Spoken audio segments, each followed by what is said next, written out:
dugaan awal karena dengan temuan-temuan sifatnya profan ya, karena bangunan genting kemudian itu sebagai atap, itu dugaan kita mengarah ke bangunan profan, artinya bangunan yang di luar bangunan suci begitu. Cuma untuk posisinya seperti apa, polanya seperti apa itu belum kita temukan karena denahnya belum kita temukan gitu. Yang ada hanya struktur yang ada di di barat. Lalu kemudian ada yang sebelah utara dan sebelah selatan, dan itu belum membentuk pola tertentu yang bisa kita kita duga. Tapi dengan adanya temuan fragmen genting yang cukup banyak itu, kita duga memang ini lebih ada kaitannya dengan bangunan profan, artinya bangunan di luar daripada bangunan suci.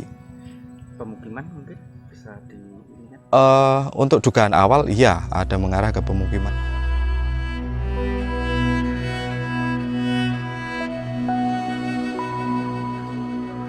Selama ekskavasi 5 hari ini kita masih tetap fokus untuk mencari dari tujuan ekskavasi kita untuk menampakkan denah. Jadi dari berdasarkan denah itu nanti kita akan melihat seperti apa dimensinya, polanya seperti apa, lalu nanti juga berkaitan dengan fungsinya situs ini apa begitu ya. Lalu dari kegiatan itu kita temukan untuk sementara ini 5 hari hingga hari ini hari kelima, kita temukan struktur struktur bata di sebelah utara dari struktur yang ditemukan tahun 2008-2009, dan struktur itu berbeda dengan struktur yang pada waktu lalu ditemukan. Yang sistem struktur yang ini menggunakan pengerjaan sistem spesi, untuk yang temuan lalu dia kosot gitu. Jadi ada perbedaan itu. Untuk dimensi yang sebelah utara itu hanya ketemu memanjang sekitar 5 meter dan berbelok ke selatan. Untuk sementara belum bisa kita pastikan belokan itu sejauh mana gitu, karena masih lapisan tanahnya masih cukup tinggi. Namun untuk yang sisi selatan kita bisa buka kurang lebih sekitar 15 meter itu dengan dimensi lebar struktur bata 70 berkisar antara 60 sampai 70 cm, itu memanjang ke timur itu sejauh 15 meter, kemudian di 15 meter itu berbelok ke arah selatan. Itu yang kemudian menjadikan kita menjadi PR-nya semakin bertambah karena polanya menjadi pola yang cukup rumit ya, terutama kan dengan adanya struktur kosot yang ada di sebelah barat itu kan dugaannya dulu candi begitu.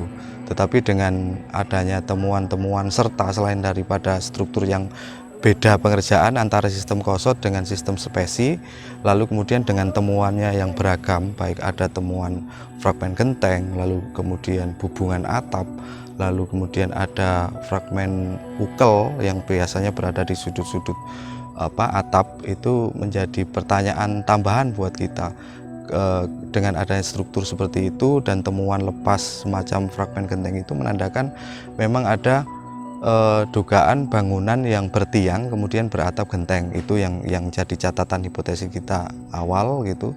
Untuk temuan lainnya itu kok banyak ditemukan juga fragmen tembikar sama porselen yang jumlahnya variasinya juga beragam gitu.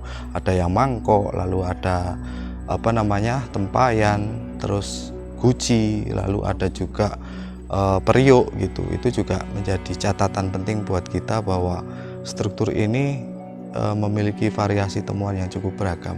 Hanya saja untuk polanya lalu kemudian fungsinya masih kita gali terus karena masih 5 hari, jadi masih kurang sisa 5 hari.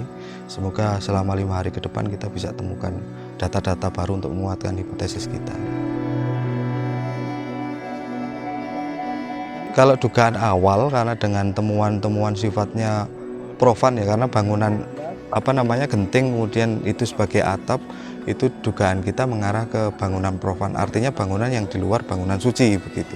Cuma untuk posisinya seperti apa, polanya seperti apa itu belum kita temukan karena denahnya belum kita temukan gitu. Yang ada hanya struktur yang ada di di barat, lalu kemudian ada yang sebelah utara dan sebelah selatan, dan itu belum membentuk pola tertentu yang bisa kita kita duga. Tapi dengan adanya temuan fragmen genting yang cukup banyak itu, kita duga memang ini lebih ada kaitannya dengan bangunan profan, artinya bangunan di luar daripada bangunan suci.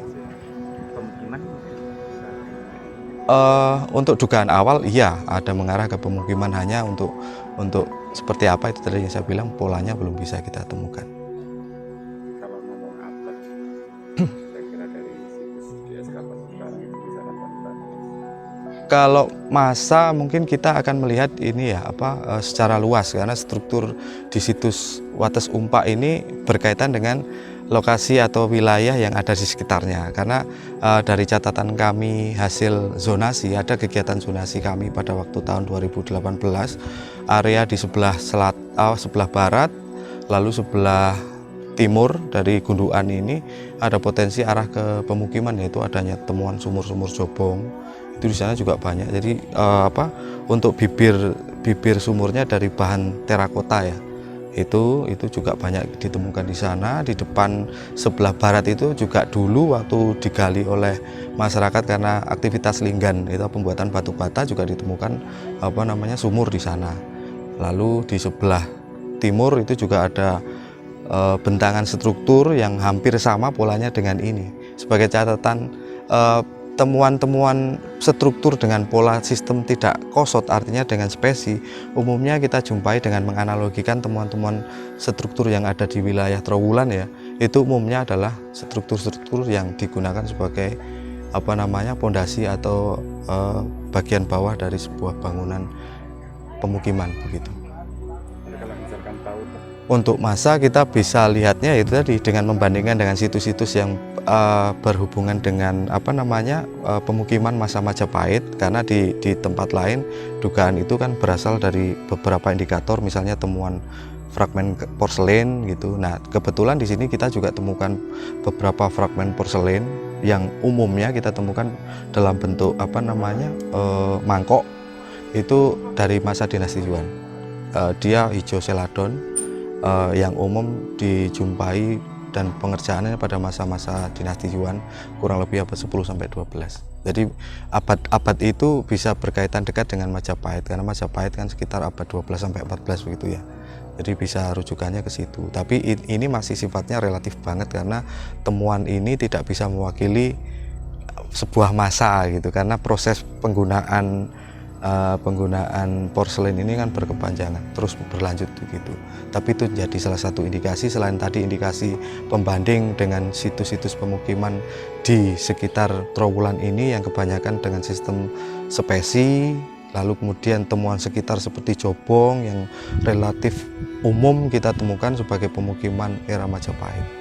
Kalau dikaitkan dengan bangunan pemukiman, kalau misalnya ini memang situs ini adalah situs pemukiman dengan temuan mangkok, otomatis penggunaannya ya berkaitan dengan aktivitas keseharian ya.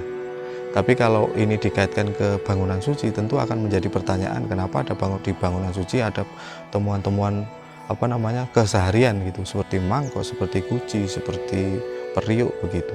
Itu yang jadi catatan terkait dengan dinasti Yuan. Tentu saja karena fungsi pemanfaatan yang berdekatan masanya adalah Majapahit, karena kan 12 gitu ya abad itu, dan di Trowulan memang kebanyakan temuan-temuan yang paling signifikan dan banyak dijumpai memang temuan dari dinasti Yuan selain dinasti Ming sama Qing gitu.